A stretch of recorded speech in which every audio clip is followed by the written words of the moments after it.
And so Tanzania poverty monitoring and social indicators have been tied to the main national poverty alleviation strategies. So we do have the overall or the main strategy that's called Strategy for Development, Tanzania Strategy for Development and Alleviation of Poverty.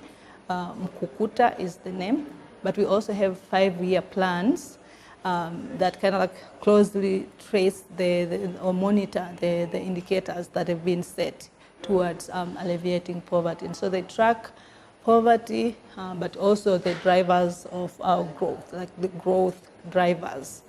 And the latest 5-year plan that we do have just started last year in 2016, it will go for 5 years. And so the indicators that are the indicators that are defined in these plans are the ones that determine, like they are the indicators that are targeted, because then they are linked to the national policies and the strategies. But also there is a technical working group that works towards monitoring and tracking these indicators. And this group is formed by people from various ministerial departments in the country. And so they come together, they meet regularly, and they try to kind of like trace and track the sources of information. They need to make sure that there is information, there is data collected, but also research being conducted, evaluations being conducted, but also communicating this information with a larger stakeholders and with a larger group of stakeholders. We do have also a calendar of surveys which determines that, okay, there should be a regular data collection, for instance, to track these indicators, let's say once every 2 years or every 5 years. And these are monitored, or the mandate for collecting national surveys is with the National Bureau of Statistics. And so we do have, for instance, the demographics and health survey. We do have household budget surveys. All these surveys that tend to track some of the indicators, policy indicators that are set, but at a regular and defined period. And it is also defined in the policy, so it's well known, it is strategized, and it's the mandate that the National Bureau of Statistics given, and so they have to produce statistics out of this data, so that to help and facilitate these the technical working group that is working on this data to be able to know what is going on. But also there's a level at a program. We do have some social sector programs that are also geared towards alleviating poverty. For instance, the Tanzania Social Action Fund, which is a national social protection program, implements productive social safety net. And they do have, of course, the monitoring and evaluation unit. And the program overall, they have the M&E strategy, and they have the indicators that they have to follow and track the changes. And again, this is a poverty alleviation program which enables households to increase their income, and it is targeted at the poorest percentage, the poorest, I think they track about 15% of the poor population, and they give them social assistance. And so they have, since the aim is to alleviate poverty, they have set indicators that they want to meet, and they do have an M&E unit that works to track some of these changes.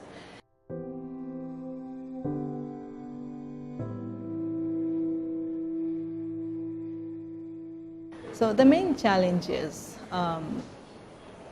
of monitoring these poverty indicators, the very main one I would say is, first of all, coming up with the feasible or appropriate indicators in terms of doability, like are the indicators realistic in terms of being able to monitor them, to implement and monitor them and reach the goal that we want to do. But in the formulation, I mean in the way they are formulated. You know, sometimes there is an indicator that sounds very nice when you read, but then when it comes to a reality of making sure that you track and you make sure that it works, maybe a different thing. But also the number. Sometimes we are too ambitious. Some indicator, we may have too many indicators that we want to track, but in reality, you may not be able to do that. And that has been a problem in many senses, like in the nation, because when you are setting a program, sometimes you look at the value, you look at the overall objectives and the overall goal that you want to meet, but you also sometimes look at how much you have invested in that, and you think that I need to track this and that I need to achieve this much. And then sometimes you set the indicators in a similar way, but it doesn't necessarily mean that you are realistic in terms of the number of indicators that you have set, but even in defining the indicators in the way that you can easily monitor and easily track.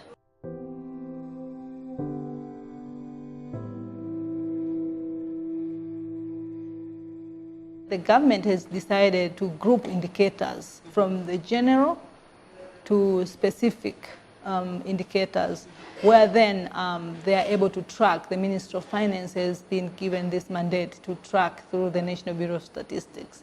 So at least they have come to a realization that these are unimplementable indicators. So it's good to group them and to narrow them into these specific units that they can easily track. But also there has been development partners groups intervention that has been following up with the government in their meetings, at least to provide also technical support. You know, when you have more involvement, as I mentioned, with stakeholders, but particularly development partners have made effort to track and follow up these meetings so that they can, in the way, also provide technical support to that. To me, coordination of what is going on in the country. You know, when you are a poor country like Tanzania, you have all these efforts around. You want to kind of like do this, do that. The government is doing this, and there's a parallel effort by NGOs, parallel effort by maybe DPs. So just coordination, like coordinating all the multiple efforts that are all geared towards poverty alleviation to a large extent. Coordinating that effort has been an important aspect. In Tanzania, not recently, the latest maybe, or most latest,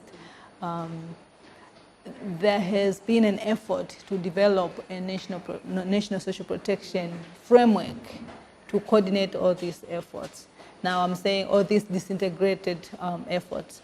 So I'm saying it's not quite recent because the effort started in 2008, and unfortunately it has been going on and on and on, and it didn't get to be approved until until this year, when the game changed. They decided, okay, no, we're not going to do this National Social Protection Framework, but rather we are going to combine the framework together with the old existing social protection, social security policy into a national social protection policy. So the framework, I wanted to kind of like mention the effort that they made with the framework, even if now it has changed into a better, actually, what I think it's even better. The idea was to coordinate these efforts because we are all geared towards alleviating poverty. But it has been also difficult to track, like when you don't know who is doing what, or like you're doing parallel things, let alone the issue with resources, wastage of time, duplication of efforts and all that. It's good to also learn the indicator, like you know who is targeting to achieve what. And so what are the indicators? How are they tracking them? And so if we at least have known initiatives that are systematically documented, systematically communicated. I think that is a very good effort, or something that the government thought that we need to have something like this that will help us to resolve the differences that we are, the fragmented system that we have. So even if now it's going to develop into a policy, not rather a framework, but at least the realization and the effort that they have made that we need something that will be a unifying framework to make sure that we trace and track all these indicators that are aimed to reach this, a certain common goal. I think that is something that many countries should learn. And together with that is the realization that we lack capacity. We have limited capacity. Capacity in terms of the know-how, but also capacity in terms of quantity. Like, we don't have resources to hire adequate amounts of personnel to work on a certain unit, to work on M&E. I know M&E units, several M&E units in different departments. Maybe there's just one or maybe two persons. And if you think the amount of work and the size of the program that they are running, you feel like this was supposed to have like maybe 4 or 5 people. But we don't have that luxury to hire as many people because of the lack of resources. So capacity in terms of know-how, but also in terms of quantity, has been an issue that now we have come to realization now that we need to build more of these capacities. Transform is one of the efforts.